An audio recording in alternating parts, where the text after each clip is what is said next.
button. There we go. All right. So since May, we've been having these conversations about the difference between being an anti-racist and being non-racist. We hear that all the time when we confront someone or we have a conversation with someone about a racially charged conversation or topic, and we will always hear them say, hey, I'm not racist. Like, I'm the least racist person you'll ever meet. I have Black friends. We have those same kind of air quote things and responses every time we have this conversation. And so we've been doing this since May. It was triggered by the death of George Floyd.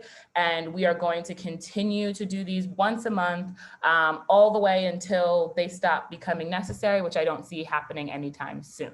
And this week, we're going to be talking about Black History Month. And so we all know and have heard, and Amazon has it on their webpage, and Target has all the Black-owned businesses in the front of every Target now. So we know that Black History Month is a time where folks have the opportunity to celebrate. And so we're going to specifically talk about the origin of Black history, why it is something that we should celebrate, and how we can come together and figure out best practices of celebrating it.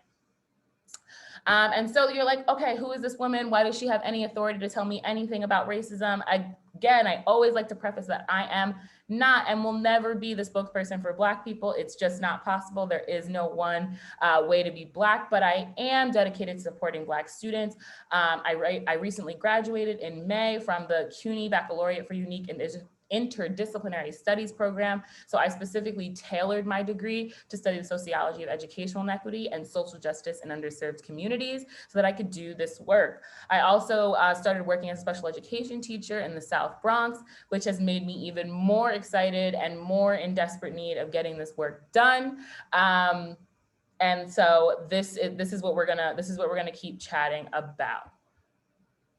All right, so we'll always like to take time to set norms. I want to make sure that this space continues to be safe as it has been since the beginning of the creation of this space. We have had no hiccups, no problems, and I am super, super grateful for that. And so this is a dialogue, not a monologue. I do talk a lot in the beginning, but I try to get as fast as possible into the breakout sessions where you all get the opportunity to talk to each other. And like we said, there are times where people come into spaces just to be listeners, but we say that you actively listen, engage using the chat, and just kind of work with us to make this the best possible discussion. And so we always ask, it's more personable. We get to actually see your faces. If you can turn your camera on, if that is not something you can do right now, that is completely fine. We understand that turning your camera on is invading into your space. And so if you are not in a moment where you can have your camera on, that is not a problem.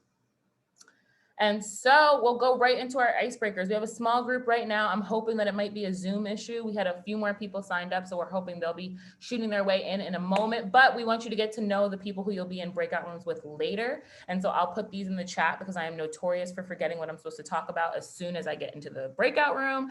And so this is what we'll be talking about in the group. What was your most used emoji? If you could bring back any fashion trend, what would it be? And you have your own late night talk show, who would you invite as your first guest? Why do we do this? What is the point? Well, we're going to talk about race, and it is a very difficult and uncomfortable conversation. So we like to start with super fun, weird questions so that folks can get a little bit more comfortable with each other. We have someone popping in now. I want to make sure they know what we're about to do, and then I will get ready to get this started. I am also going to make sure that I share in the chat the questions so that you don't forget. And remember, you're only going to be answering one of them. So I know that they're all super riveting, but choose whichever one question kind of calls to you, and you'll have about 3 minutes to do that. So those questions are in the chat. Vanessa, thank you so much for joining us. You came in right at a time where you're going to just kind of get thrown into a breakout room to chat with the same folks who you'll be in breakout sessions with later in the session. And so all we're doing is we're doing an icebreaker. Talking about race is very uncomfortable. And so we want folks to kind of loosen up right before we do so. And so I'm opening up those breakout rooms now. If anyone has questions, comments, they can always come back into this room because I will be here waiting for you. So those rooms are open. Click that button, head right in there, and I look forward to seeing you when you get back. Thank you so much for sharing that with us. And so, yeah, James Baldwin would 100% be the person who I'd have on my late night talk show host if that was a possibility. I love everything he's had to say and write. And so that'd be mine. But I hope that you all got to have a fruitful conversation there. And now we're going to get into the nitty gritty. And so I'm looking forward to everybody's kind of participation here. And so, like I said, all of our alumni already know what we're going to talk about here, but it's always important to lay the groundwork. We want to make sure that we have a working definition that we all use together when we're talking about anti-racism. So I've had conversations with folks who feel like anti-racism is an attack on white people of some sort, which is just not what it is. And so anti-racism is defined as the work of actively opposing racism by advocating for changes in political, economic, and social life. So there are multiple definitions. Some people would just say it and word it differently, but the overarching ideology around being an anti-racist is about making sure that we are changing politically, economically, and socially how we think and grow as it pertains to our beliefs about race. And so now we're in Black History Month, and we are probably seeing the most amount of Blackness that we see in mainstream media as any part of the year, because this is the month where it happens. And so we just wanted to talk about the origin of Black History Month. Where did it come from? How did it get created? And so while I'm talking, just start to think about who are the prominent figures that Black History Month that you learned about in school, and just drop those in the chat. I want to start to see them as a rolling list. What are the people that we learned about? I'm sure I'm going to know a bunch of them because they're the same ones I learned about in school. But Black History Month started as National Negro History Week. And so on February 7th, 1926, Carter G. Woodson launched the first celebration of Negro History Week. Woodson wanted to highlight the study and celebration of Black people as a whole, not just the selected figures that stood out. So in the chat, if people could start popping in any and all of the figures that you were talked about in schools, so that we can kind of collect Rosa Parks, Martin Luther King, yep, Malcolm X, and that's one we could really dig into, right? Because a lot of people didn't learn about Malcolm X, and if they did, only learned about him as someone who was pitted up against MLK rather than someone who worked very closely with MLK toward the end of their lives. So that's a really interesting one. Ruby Bridges, Ruby Bridges was one of the highlights of my childhood. I read that book, it's brown, the cover, 150 times. I am obsessed, and I read it to my little cousin now because she was just such a visionary, and as someone who's still alive. So I think that's a beautiful person to always kind of, Angela Davis, what a queen. I did not learn about Angela Davis at all in my high school during Black History Month. She was never someone who was brought up. So yes, these are people that we're starting to learn about now and come to an understanding of who they are now, but in school is not necessarily someone that we're taught. Ruby Bridges, I love that. Okay, what else? I think I got past all of them. Yeah, some people we just don't even remember, because sometimes Black History Month wasn't really taught at all. And there was no, or Black history in general wasn't taught. So there was no national kind of in our schools for us to have anyone to even remember. And so when we start to think about the origins, it's believed that Woodson started to celebrate February to encompass the birthdays of Abraham Lincoln and Frederick Douglass, but we also know that he wanted to attack this idea of only celebrating prominent figures instead of celebrating Black culture and Black history as a whole. And so Woodson built Negro History Week about the traditional days of commemorating Black past. He was asking the public to extend their study of Black history, not to create a new tradition which increased his chances for success. So it wasn't just about starting this new thing that was going to be where we could have sales and Amazon let us know in the bio that they were for Black lives. That wasn't his intent around Negro History Week. His intent was to make sure that we don't continue to talk about Black folks in history without being really intentional about looking at the millions of people, we can't even say thousands, the millions of people that it took to get where we are with race relations and where we certainly have to go. So in my mind and my heart, a visionary. And so how did Negro History Week become Black History Month? So in February 1969, the student leaders of Black United Students at Kent State, Carl Greger and Dwight Dwayne White. I put the whole name together. Like that, how does that even happen? Dwayne White. And you can see kind of their, you can see oh my gosh, what am I saying? Words come to me. Their Islam names next to it, but I'm like super big on not messing up people's names. So I am going to just leave those there as names that we know that are associated with Carl Gregory and Dwayne White, but I do not want to mess up anyone's name. So I will make sure that I don't mispronounce them and have y'all going out saying like, this is what Eva said. And along with the support of the Institute for African American Affairs and the Black community, suggested turning Negro History Week into a month-long celebration of Black people and their culture. And so the reason why I bolded celebration is because the same way that on holidays, we wait for a year to celebrate them, but we don't wait a year to come in community with our family. We don't wait a year to reach out to people that we love. We don't wait a year for those things, but we do have celebrations of particular experiences at particular times of year. And so it's important to know that Black History Month is a celebration of Black culture, of Black history, and of all the things that Black people have offered this country and the world. But it is not the only time that we are supposed to be in communication around Blackness and its integral part of our country and, again, the rest of the world. And so now we're going to start talking about how Black History Month began being incorporated in our lives around this time of year.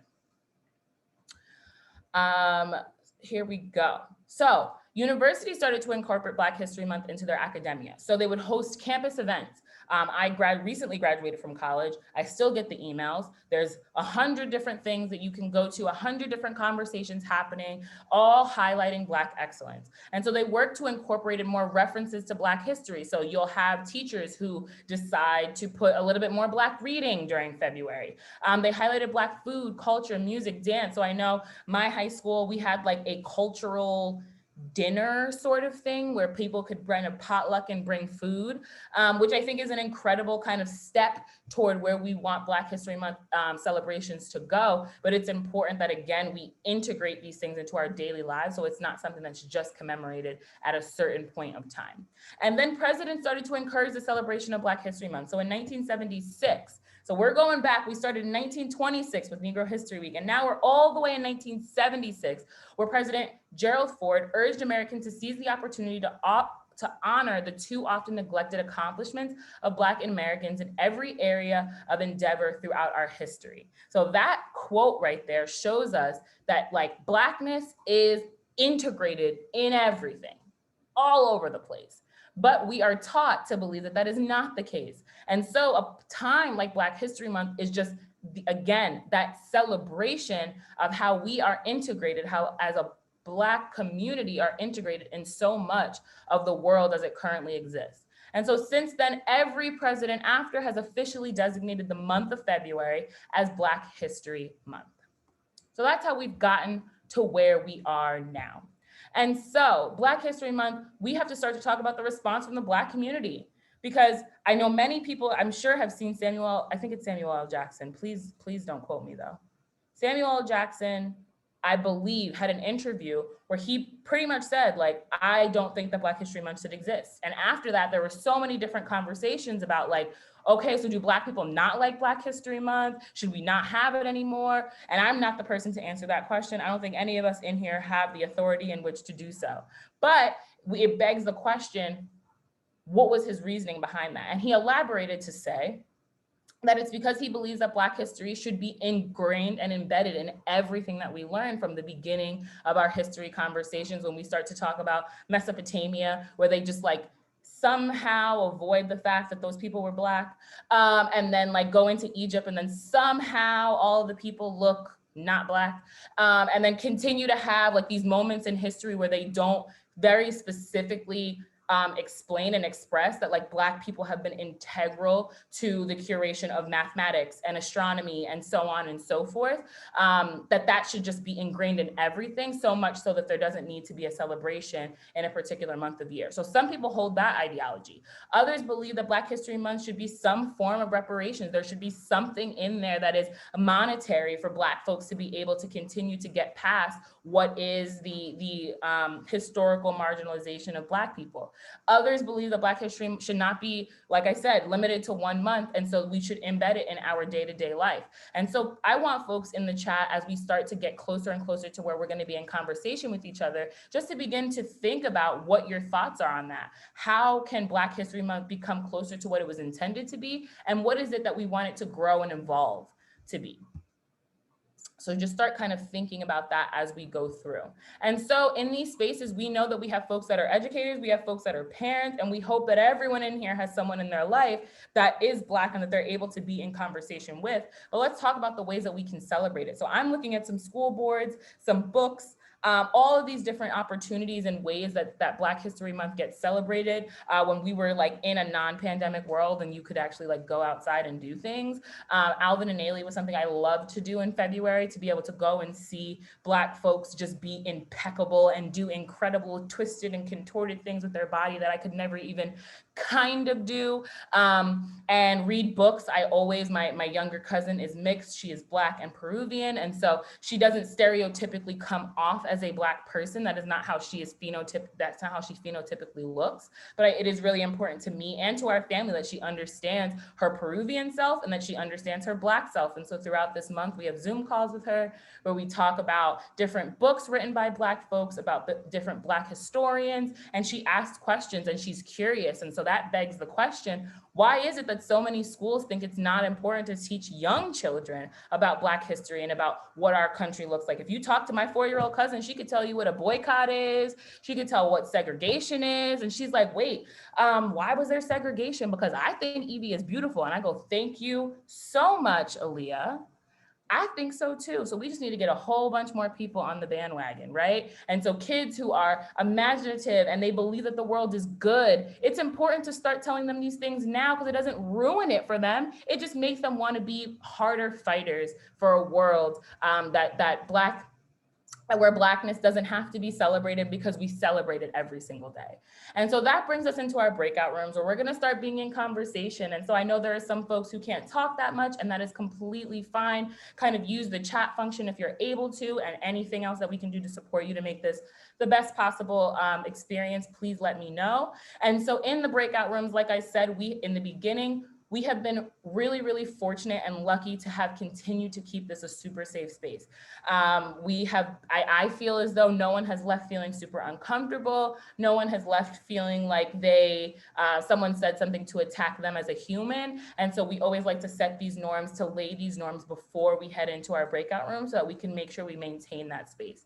So each of the breakout rooms will be 10 minutes. We will talk in small teams about Black History Month, and then we will make sure that we're respectful to each other. And then if there are moments when someone says something that you dislike or that you disagree with, that happens, and that is okay. We just want to make sure that you have a dialogue about it, and rather than attack the person, attack the idea or the ideology that you were uncomfortable with.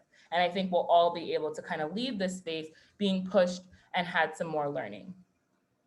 Like I said, I'll always put the question in the chat, but I think it's important for us to talk about our history before we talk about the future. And so prior to this year, prior to you spending this time with us in this conversation, how have you taken advantage of Black History Month? So what are the things that you would do? Where are the places that you would go? Share trade secrets so that when we live in a non-pandemic world and there are different things that we can do during this month, you can kind of trade secrets around what we can. And if you found incredible experiences or really awesome things that you can do virtually, that would be incredible to share as well. And so please take note of those things. And then I will be asking folks to kind of share out when we come back. But that's our question for the next 10 minutes. That's what we're going to talk about. We're going to chat about what our prior experience are with Black History Month, how we've taken advantage of it, so that we can lay the groundwork of where we're going to continue to go and how we can use Black History Month to remain anti-racist. So as promised, I am throwing this in the chat so that you have it even when those breakout rooms go. I'm gonna read through some of the things you added because I didn't get the chance to see them yet. And I am gonna hop into one of your breakout rooms so that I can talk too, because I don't wanna be lonely over here by myself. Does anyone have questions, comments, or concerns before we head into the breakout rooms? All right, sounds good. So I'm gonna open those up. You should see it now.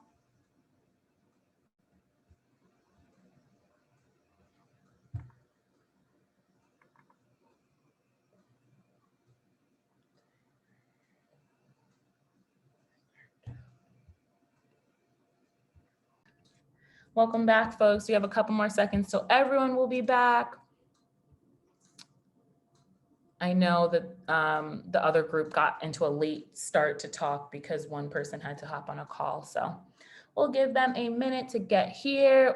Jen kind of joined us a little late. I'm super happy that you're here though. The other group is gonna come back and then we'll kind of talk full group of the things that you all brainstormed, the ideas that you had of things that you've done in the past so that we can then go into our next chat about how we're going to use Black History Month as a catalyst to be more anti-racist.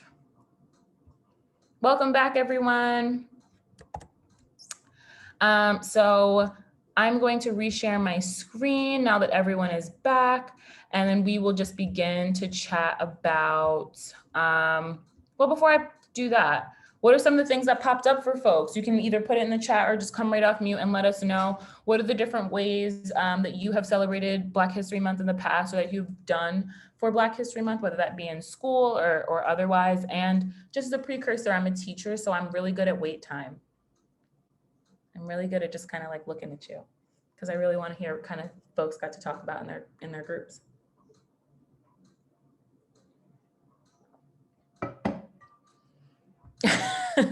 Vanessa's a teacher, so she knows I'm really good at just being like, yeah, so what are the thoughts? What happened? Coming back from breakout rooms, just give me even something. Reading books by Black authors, learning more about historical figures in schools that, I love that. Thank you. Thank you for sharing. That's awesome. I also got the chance while you were in breakout rooms to talk about the things that people said that Black History Month should be used for. Resources to understand Black communities, less performative activism related to Black History Month. So especially with corporations, how they can, instead of talking about performative activism or do performative activism, which if you go to our YouTube channel, you can see our session on performative activism. I love that. As an international teacher, more awareness and curriculums need to be established in international schools. Absolutely, because I think that a lot of people have this idea that like Black people are in Africa and they're in America. And like, that's it. Black people are on every inch of this planet and have had made contributions to every inch of this planet. And so it's so important to think about it on a global standpoint. So I love that. And then I'm seeing we spoke about how today in Black History posts that highlight often obscure Black people in history. Absolutely. So it's important to provide a list of books written by Black and Afro-Latino authors. I love that. And I think it's really important and something that we have 100% a lot of work to do at Black on Black Education is to talk about the fact that Blackness is embedded in all types of ethnicities and cultures and nationalities. So we think of, because I'm an American Black person, I talk about being Black in America a lot, but it's super important to talk about, like, I'm not Afro-Latina, but I'm sure that there are so many different things and so many perspectives that can be brought in by people who are Afro-Latina. So like going in and making sure that we're not just talking about one type of Black experience, but all different types of Black experiences. Thank you so much for adding that to the conversation. Thank you, Julia, for adding a bit, like, this is why I love coming here, because now we've got resources to start talking about like, look at this, easy peasy, beautiful. All right, so we're gonna pop into our next question so that we, I think we're gonna get out of here early today, which is very exciting. Give some time back to go watch something Black, how about that? And so I'm going to reshare my screen and go into our next question. So coming off of what we just chatted about, now we're gonna be able to get into, has Black History Month been the only time that people around you have talked about Black history? So I have some of my nearest and dearest friends in the entire world that are not Black folks and who have like explained to me how growing up, they didn't have any Black friends. Going to college, they then still had no Black friends, and then met me and was like, and now I'm like friends with this radical, burn everything to the ground, we need to fix everything, change racism and like fix it all person. And they're like, oh my gosh, there's so much I had no idea about. So there's a lot of people who haven't been around or haven't had the opportunity to really even think about the celebration of Black history. And then if not, what are the other times and occasions where you got to hear about Black history and what were the impacts of those things? So did you have an opportunity to do Black history that felt really performative and felt really like, because that's how it felt for me in high school. the Black History Month stuff that we did, it was kind of just like, yeah, we got to do something because we got 6 Black kids in the school. So like, let's do something for this. But it wasn't something that was in depth and powerful and really changing the hearts and minds of the school community. And so I would love for folks to get into communication about that. And just to give you a precursor of what we're going to talk about next, so you see how it connects, we want to talk about the future. How do we in our schools, in our curriculums, and in our everyday lives, use Black History Month as a catalyst to add Blackness into our lives? So that's where we're going with this. And I wanted to kind of give you that so that you knew that this conversation will lead directly into that one. So does anyone have, again, I always like to ask clarifying questions. Anyone have any clarifying questions to help them get through the next one? The next set of questions. All right, so I'm gonna shoot these questions into the chat so that those are all ready for you. Breakout rooms are open. That's another 10 minutes that will be there. I'm gonna hop into a breakout room with you all, and I look forward to it, so enjoy. Welcome back, folks. I hope that your conversation in the other group was as fruitful as the one in here, or at least in the other group. So I just want to open up space for folks to kind of share anything that popped out or things that were said in the group that were really impactful and powerful for you.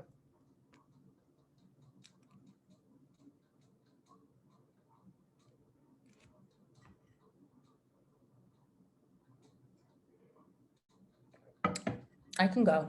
I mean, I learned that Pythagoras and theorem was based off of something that was created from a Black person in Egypt, which I did not know before today. And so that's why I love having these spaces, because we are all learners and all knowledge seekers. So thank you so much, Genevieve. And I want to make sure I got your name right. But please, anyone else, there was a lot of really awesome things that were talked about in our group. So anyone else want to share full group or in the chat? I'll say, I just also brought up how, like, well, Julia brought it up first, but I like talked about it more, how we didn't really learn about like Black people in STEM and like how many people impacted the STEM culture back in the day. Like I can only name like the mathematician Albert Einstein. Like that's the only person I knew. Like I didn't know any Black person even did math as good as him. Like I just thought he was like the only person. And like Hidden Figures, like I didn't know that there were any Black people that worked with NASA and had that much like heart of something like that. So it's just like sad that we didn't learn anything about people in STEM, especially in Black history. Yeah. And I think a big part of the conversation that we had was about integration and about the need to integrate, because I think that like having Black History Month allows for certain people to be brought up and the agenda around like, what is it we want to know about the history of America, the history of the world, and then like, let's plug a few Black people who did incredible things in there, rather than realizing that like coming to the society that we have now has so much to do with so many people, and we can't like hide those things. We have to integrate Blackness into the fullness of history so that you then understand how we got here, rather than like this lie that white people created the world and like they're the reason why our society is the way it is, because that's just like not true. And really important to kind of reject. So if there's anything else that people want to share, I'm going to stay silent for another 10 seconds or so. And if there's anything anyone wants to share in the chat, please do so now. While you do that, I'm pulling up the last question. And then we're going to get set into our last breakout room for our last 10-minute session. Free Black History Library, thank you so much for sharing this. I hope so much of it. I'm like clicking on it now so I don't lose it. Thank you so much. And so, respecting the silence, let's get into it, right? I would love for this to, oh wow, this thing is huge and extensive, and now I'm excited to dig into it. My computer decided it just like doesn't want to do what it's supposed to do. So let's just give it a second to decide that it's going to be a good computer and listen to me. All right, here we are. So I can share my screen here where you'll be able to see the last question, where we're going to talk about like, how do we fix this, right? How do we start to imagine, which is a huge part of like all the things that Black on Black education tries to do. We really want to allow people in their everyday lives to reimagine what it would look like to have a world where the problems that we're seeing right now in terms of race relations become less and less of a problem in our everyday lives. And I think that all of you being here is showing that you realize it's a problem in our everyday life and want to figure out tips and tricks and tools and imagine ways to change that. And so what are the ways that we'll use Black History Month as a catalyst to add Blackness into our curriculums and our everyday lives? So the educators that are in here, how will you do that with the education that you provide to people, the education that you support students in getting, and for the people who are just like, I'm just a regular person out here just trying to regular make the world less horrible. How are the ways that you have ideas around using Black History Month and like the tenet of what Mr. Woodson really wanted to come across? And so I put the question in the chat. If anyone has any questions for me, they can stay in the big group. I'm going to reopen those breakout rooms, and I look forward to hearing about what folks talk about when we get back.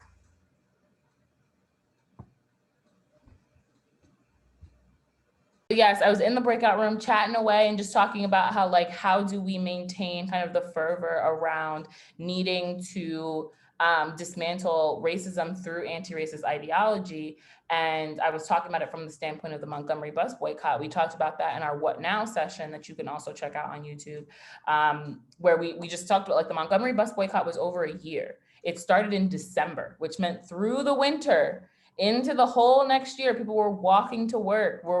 And like, how is it that we maintain that sort of fervor to change the education system, to change all of these different organizations, private and public sector, to address the issues using something like Black History Month. So that's kind of like where me and Bianca left off. But were there any kind of awesome things that came out of the last group? I obviously always want to give people the opportunity to share before we head into our closing remarks. Anything fun that came out, you can kind of let us know in the chat.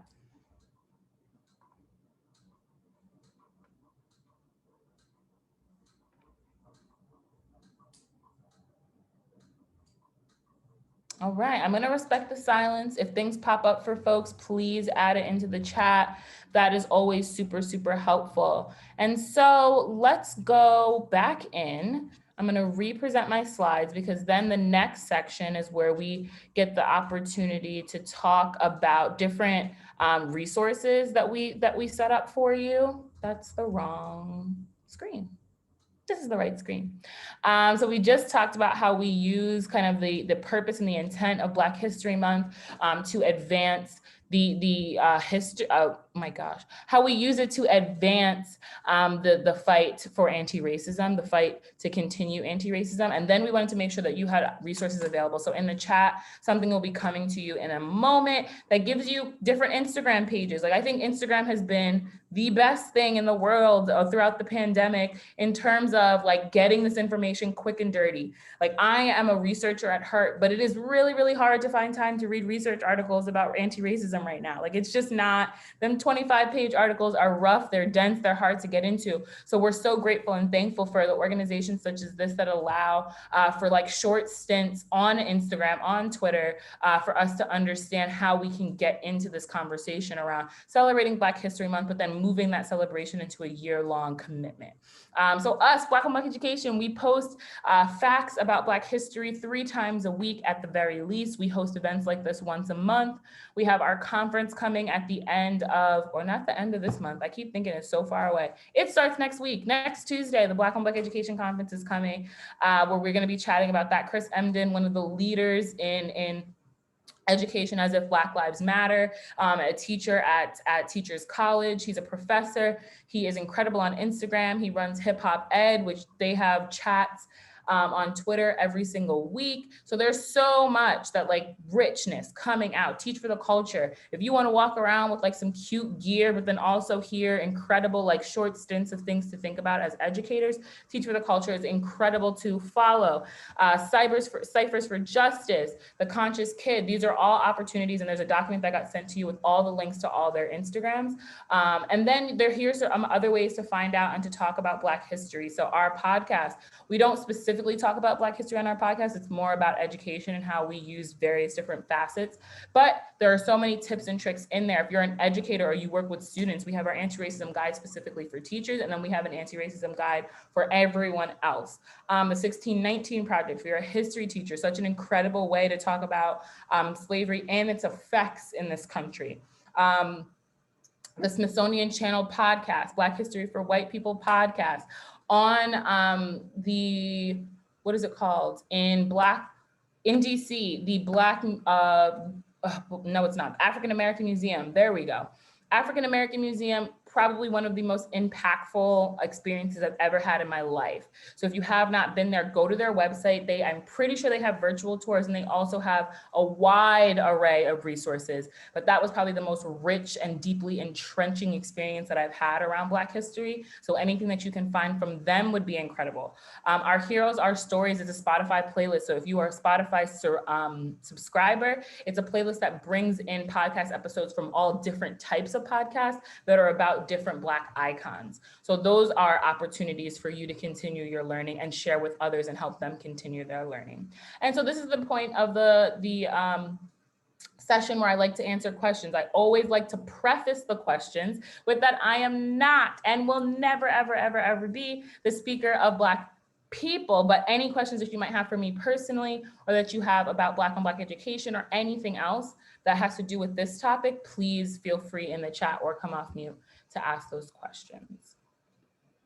So I've got my chat open. I'm ready and willing to hear questions that might come from folks. So please just let me know if there's anything that kind of pops up for you.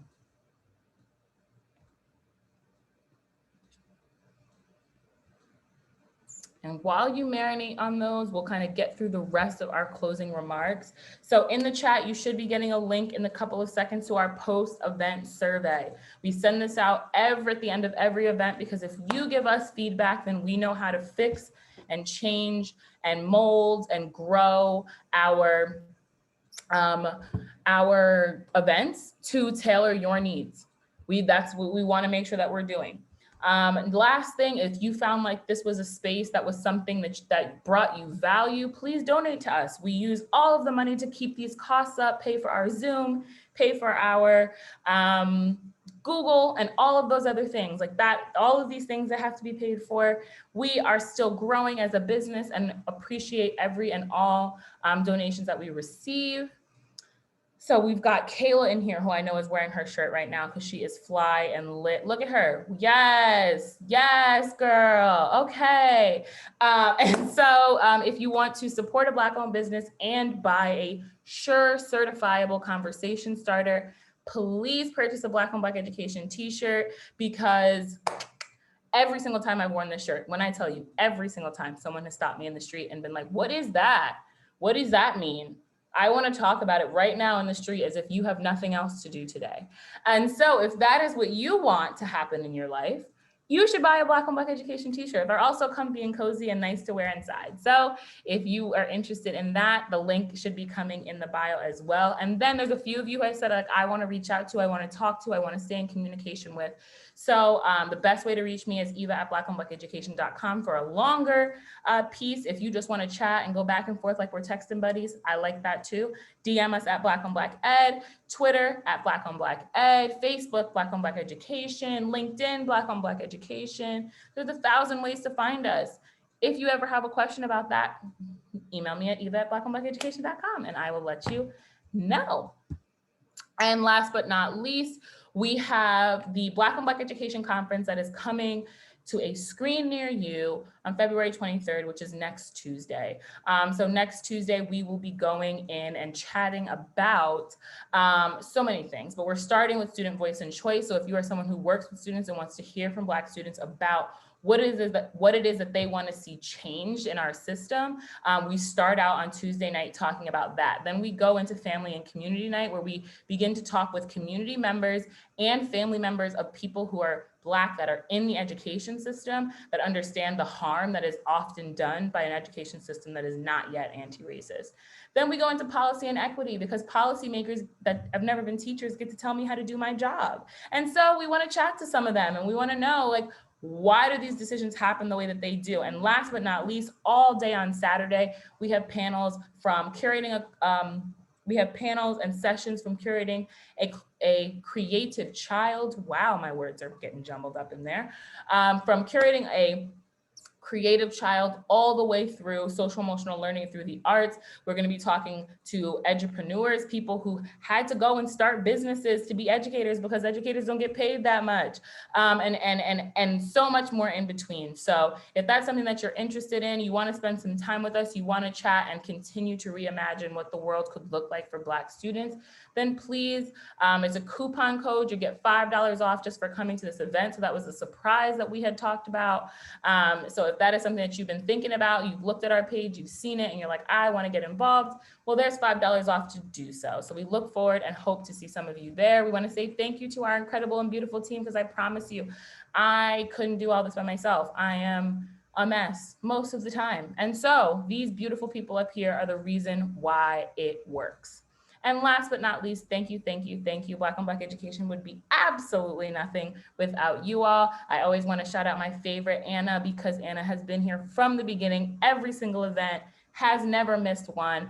And if she did, I wouldn't even be, oh yes, Anna is rocking the Black on Black education t-shirt. Let's go, Anna. So thank you so much for being just such an incredible human and making sure that you always support us. We are boundlessly grateful. And I am grateful to every single other person who is here as well, because you make us who we are. And so if there are no other questions, comments, concerns, we're getting out of here with 8 minutes to spare. Go do something awesome with that 8 minutes. We love you. We're thankful for you. We hope to see you at the next event. In your post-event email, you'll get all of these links, and you will get the links to the next event, where we will be talking about what's next month. Oh man, I might have missed it, y'all. I can tell you, hold on. What's happening next month, I promise. The myth thing? Is it the myth one? No, that's not it. I'm gonna get it. It's okay. I'm gonna get it. Ha! White dominant culture. Boom, boom. Anna's like, I already learned about white dominant culture because I got my own personal session because I am that cool. But it'll be a very similar session to that one. But if you want to come in, we're going to add some tips and tricks. It's going to be a little bit longer, and we'll be able to go into breakout rooms. So if you want to join us back for that one, great. If not, we will completely 100% understand, because she is VIP. She already got her personal one. But anyone else who's interested in that white dominant culture, that will be, the link for that will be coming out soon. It'll be published soon. I'm super grateful. And again, have a great night, y'all. Enjoy.